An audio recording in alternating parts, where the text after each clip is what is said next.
Week 2 of Buzzer Beater Best Bets is here. Let's go over some of my picks this week and why you need to lock them in today. Starting with Iowa State hitting the under at 41.5. Now, you might think this is really low, but Iowa's passing offense is going to be extremely inefficient once again this year. But they are going to be able to churn out drives on the ground. And I think Iowa State has to drop to Iowa's level in that aspect. That defense is going to be very solid. Rocco Beck's going to have to make a couple of plays, but for most part, both of these teams are going to live and die by the rush. I think once again this season, like it was last year, it is a special teams and a punt fest. I have Iowa State winning this matchup 22-16, which is well under the 41.5 points that FanDuel has this set to. Next is Kentucky as an 8.5 point dog at home versus Ole Miss. Now, I already dropped a video going over this game on the Ono Sports social media, so go ahead and check that out. But long story short, this is a Kentucky team that won in Oxford last season. Obviously, these are not the same teams, but I would say Ole Miss was probably a better team last year than it is now. On top of that, this game is going to be played in Lexington this year, and Ole Miss is coming into it with a brand new starter, Austin Simmons. He is a very talented player, but struggled a little bit last week against Georgia State. I think he struggles again on the road in an SEC matchup, and this game is probably one score all the way to the finish line. I have Ole Miss winning, but I have Kentucky beating the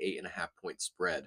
And the next team is the Clemson Tigers to cover the 31.5 point spread versus Troy. I have this game as a lock because if you think back to last year, they opened the season and lose to Georgia in fantastic fashion. Next week, they're a 17.5 point favorite over App State, and they win by 46 points. And this year, it's a similar start. They lose to LSU at home. And I think once again, they're going to have to take out their frustration on a G5 opponent. And last week, Troy struggled against an FCS Nicholls State team. I think they are in for a world of hurt against Cade Klubnik, who last year had 5 touchdowns in the game versus App State. I think it could be similar. And I have Clemson winning by anywhere from 40 to 50 points in this one. And last, it is Arizona State minus 6.5 on the road versus Mississippi State. I am dropping a video on this matchup later. Sorry for a little spoiler alert. But long story short, both of these teams have their struggles coming into this game. Both teams struggled with penalties. Both teams struggled with a couple turnovers. But I'm absolutely confident in one of these teams, specifically one of these staffs, to get their players motivated for this matchup. And that, of course, is Arizona State. Kenny Dillingham is going to use the poor performance last week as coal to shovel on the fire that is the Sun Devils offense. I think they come out rejuvenated this week on the road and beat Mississippi State by 10 or more points this week.